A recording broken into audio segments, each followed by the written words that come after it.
bastos, gago, barumbado, mamamatay tao. Yan yung bansag sa'yo ng mga kritiko.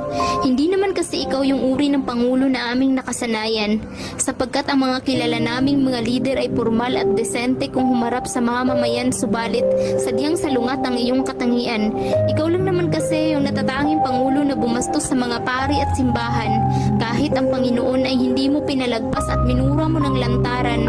Marami ang galit sa'yo dahil kampun ka raw ng kadiliman, ngunit ang hindi nila maintindihan na ang minura mong Diyos ay ang Diyos na sinasamba ng mga oligarko, ng mga magnanakaw at ng mga ganid sa kapangyarihan, ibang-iba sa tunay at dakilang Diyos na sinasamba ng karamihan. Hindi man kami laging sang-ayon sa iyong pananalita, ngunit labis kaming nagpapasalamat sa nagsusumigaw mong mga gawa. Oo, minsan hindi maganda ang iyong imahe sa publiko, ngunit sa kabila ng lahat ay di may pagkakailang labis kang minamahal ng milyon-milyong mga Pilipino. Ikaw lang naman kasi yung bastos na nagmulat sa aming mga mata, ang naglantad ng mga kasinungalingan at pang-aabuso ng media, ang sinasabi nilang gago pero siya rin pumuksa sa mga iligal na droga, ang naglinis at tumapos ng problema hinggil sa tanimbala, ang barumbado na nagpahina sa puwersa ng mga terorista, ang patulog-tulog lang daw pero maraming naipatayong infrastruktura, at ang sinasabi nilang tamad na presidente pero kay raming nagawa sa gitna ng pandemya. Ikaw yung bastos pero malaki ang respeto sa kalikasan.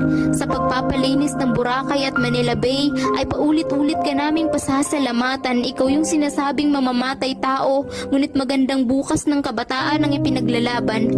Marami man ang galit dahil wala ka raw pakialam sa karapatang pantao.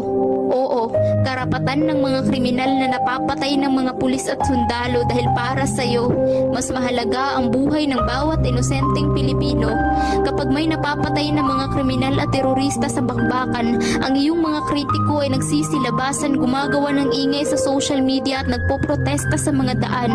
Pero kay sakit sa pakiramdam, natikom ang kanilang mga bibig kapag ang napapatay ay ang mga pulis at kasundaluhan. Ikaw lang yung leader na may pakialam, ang pangulo na nagpakita ng pagmamahal sa mga sundalo at mga kapulisan, ang nagbigay ng malasakit sa mga Pilipinong nag-ibang bayan, ang presidente na tumugon sa hinagpis ng mga magulang, ang nagbigay daan sa pagsuko ng libu-libong mga terorista, at ang nagsilbing tulay sa pagbabagong buhay ng mga kabataang nalulung sa iligal na droga. Hindi sapat ang ilang taon mong panunungkulan, itinaas mo ang pamantayan ng isang leader na dapat ay humahawak sa pinakamataas na kapangyarihan. Pero sabi nga nila na mas mabuti na yung nabigyan mo kami ng kahit 6 na taon kaysa sa hindi man lang kami nabigyan ng kahit konting pagkakataon.